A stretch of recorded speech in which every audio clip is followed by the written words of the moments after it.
and you tell her where you are. So if you tell her where you are. Oh, no, I have lied to her before. Okay. Okay, but so you're going to have to tell the truth now. Just 3 months. 3 months. Do it for me, Lily. Do it for Tyra. Do it for me. Okay, say it. Right? Okay. Just 3 months, Lily. And you'll be cool because you'll be like, Tyra got me this phone, yo. She has navigation system. She got it for me. All right? Okay. 3 months. And then you can get rid of that. Okay. All right, and then it's just the trust thing and the communication. Okay. Deal? Yeah. All right. We'll follow up on you. Yeah. We'll be right back.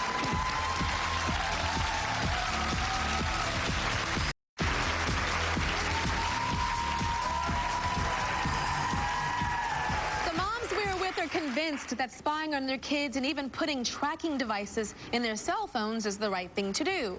But Bernadette says that she would never have snooped on her own daughters, Tiana and Cassie, until they gave her a reason to. Tell me about the reason they gave you, Bernadette. Tyra, I used to be one of those parents who did not believe in snooping. I trust my daughters explicitly. And about 2 years ago, I was picking Tiana up from work, and I just happened to glance over at her arm and noticed there were marks on her arm. And I asked her, you know, what's this? And she's like, nothing. Snatched her arm down. I was like, oh no, pull your sleeve up. She had been cutting. She'd been cutting her skin. After the flip out, we cried, and I was like, why? And she's like, I was stressed out. School, work, I was just stressed out. So okay, so how did you start snooping after you saw the cutting? I knew something had to change. I just knew it. Phone checks. I started checking phones, and thank God I did that because Cassie was communicating with somebody in Texas, and I knew she doesn't know anybody in Texas. So this person was telling her he was 17. And how old was Cassie at the time? 14. Okay. And I thought, no. So I talked to her about it. I took the number. I called the guy, and I knew he was not 17. Oh, he was older than 17. Yeah. I called the local authorities and then let them handle it. Okay. And then you have new rules. Tell me about the email rule. There's no email. We took the internet out. No Facebook, no MySpace. There's no going to parties. If they want to hang out with friends, they come to our house. Party that way. You know, Tiana, she's 17. Tiana's 17. She drives. She has to text me when she gets to school. She has to text me when she leaves. If she goes to work, she has to text me when she goes to work. She has to text me when she leaves work because she is my child. I'm a parent. I love them. I'm concerned. Okay, and because of that situation, I knew rules had to change. Bernadette taped a typical day of snooping on her daughters, Tiana and Cassie. Let's see it. Getting ready to go through Tiana's room. So let's start our little journey here. First thing, if she has dirty clothes, I'll probably just go down here and just simply go through her pockets, see if there's anything in there. Bernadette does room checks on both daughters a few times. I'll pop the sheet up. I'll just start gently running my hand through it. I'll lift underneath the bed, and you can see there's nothing under there. The last thing I'll probably do is I'll come to the trash, and I'll just sit there and I'll take it out, and I just have newspapers. Let's see. Okay, here would be a note. But the note is from her boss, so that's a good thing. I think Cassie keeps her room this way on purpose, so nothing really stands out.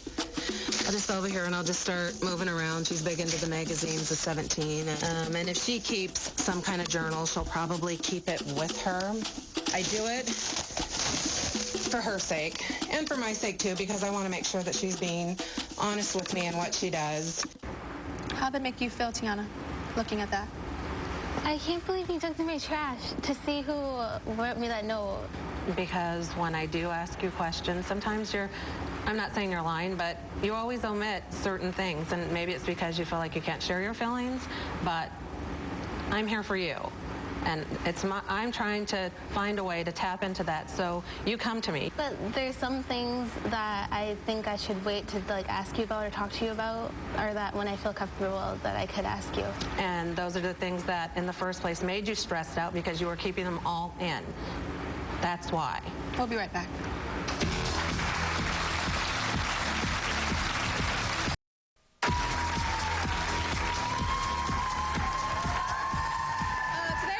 to admit that they spy on their teens every single chance that they get. With us is Bernadette's mother, actually, Alexandra. Stand on up, Alexandra.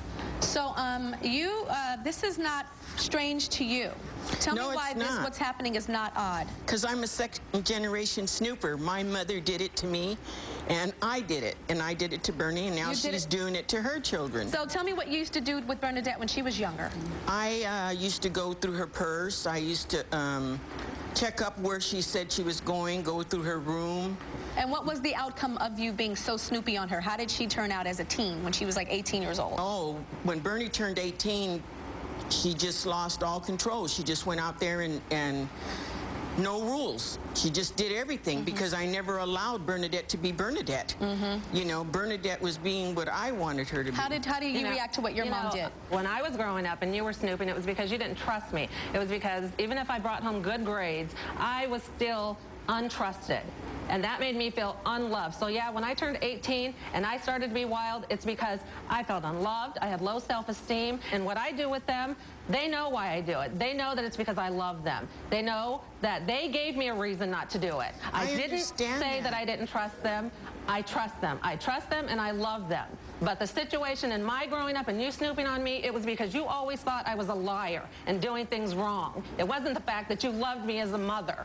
I did love you as a mother, and if I portrayed that to you, Bernie, that wasn't why. It wasn't. Grandma, do you know, think that she's going too far with her daughters?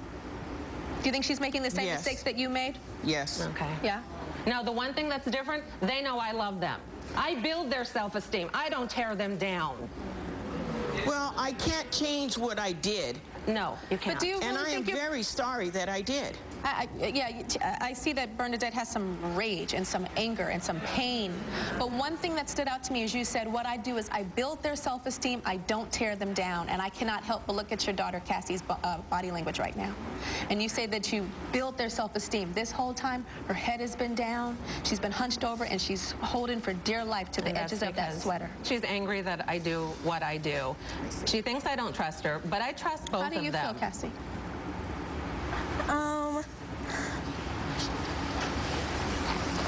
I feel that some of the things you do,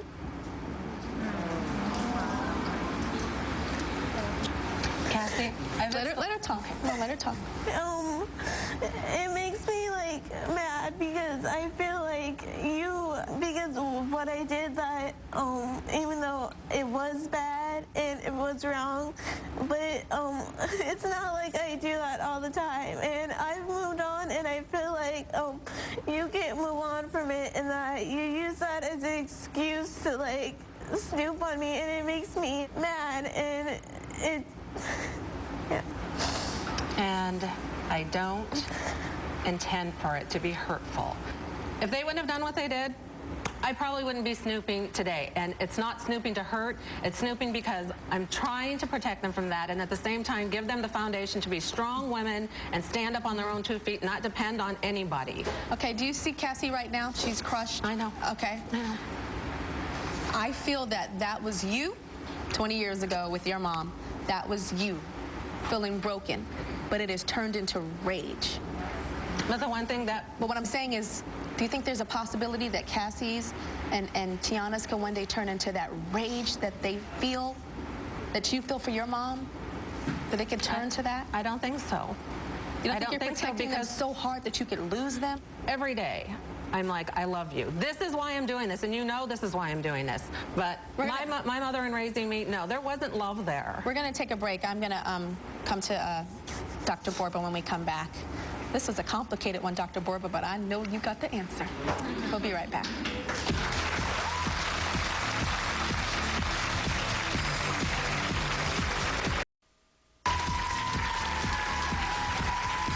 Okay, so Dr. Borba, we've got 3 generations of snooping, and we've got daughters that are hurting and are feeling violated. What do you have to say? Well, I've got to say something, Tyra. You're almost parenting the same way that your mother parented you. The one thing that you're asking for is self-esteem. Let me tell you what self-esteem is. It's really based on trust. And if you don't have trust, that's the basis of it. Your daughters never get that higher level of feeling who they are and that glorious sense of, I'm an okay human being, if they don't have that basis of trust and security. Rebuild that for your daughters. We're going to keep in touch with you guys. We're going to keep in touch with all of the families today, and we're actually going to update all of you on what happens in their lives and to see if we can get some progress. Because one thing that's here with the three mamas that we met today is love. There's so much love, love, love, love. It's just a little misplaced. How do you guys feel about snooping? We want to know if you think it's okay for a parent to spy on their kid, for a woman to spy on her man, for co-workers to snoop on each other.